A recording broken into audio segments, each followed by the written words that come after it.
माजी मंत्री आणि शिंदे गटाचे नेते सुरेश नवलेंनी भाजपवरती काही गंभीर आरोप केले। मुख्यमंत्र्यांना म्हणजे एकनाथ शिंदेंना भाजपने चक्रव्यूहामध्ये अडकवलंय आणि मुख्यमंत्र्यांचा अभिमन्यू झालाय।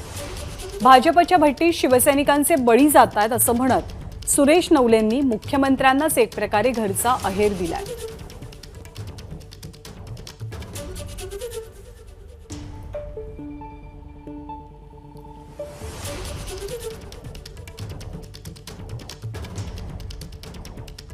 तर शिवसेनेचे बरेचसे मतदारसंघ हे भाजपनं शिवसेनेकडनं स्वतःकडे घेतले, तिथे आपले उमेदवार दिले।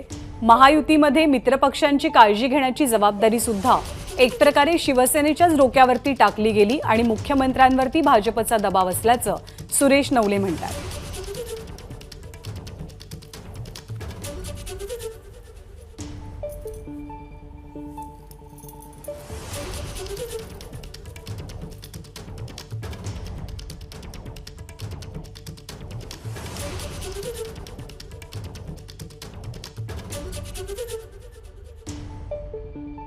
पूर्वी महाभारतामध्ये जसं चक्रव्यूहामध्ये अडकलेला अभिमन्यू, जसं त्या सगळ्या कौरवांनी अभिमन्यूची जी स्थिती केली, तशी भारतीय जनता पार्टीकडून आमच्या माननीय मुख्यमंत्र्यांची अभिमन्यूसारखी स्थिती भारतीय जनता पार्टीने केलेली आहे असं व्यक्तिगत माझं मत आहे। मला विश्वास आहे की त्यामधून मुख्यमंत्र्यांनी बाहेर पडावं।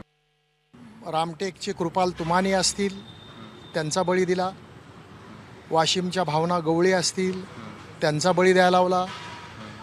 हेमंत पाटील हिंगोलीचे विद्यमान खासदार असतील, त्यांचा बळी भारतीय जनता पार्टीच्या दबावामुळे गेला।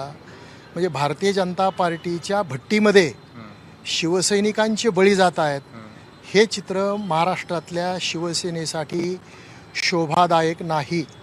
म्हणजे या राज्यामध्ये शिवसैनिकांचे बळी देणं आणि एक प्रकारे शिवसेना संपवण्याचं कारस्थान करणं ही भारतीय जनता पार्टी करते हे असं दिसतंय। एबीपी माझा, उघडा डोळे बघा नीट।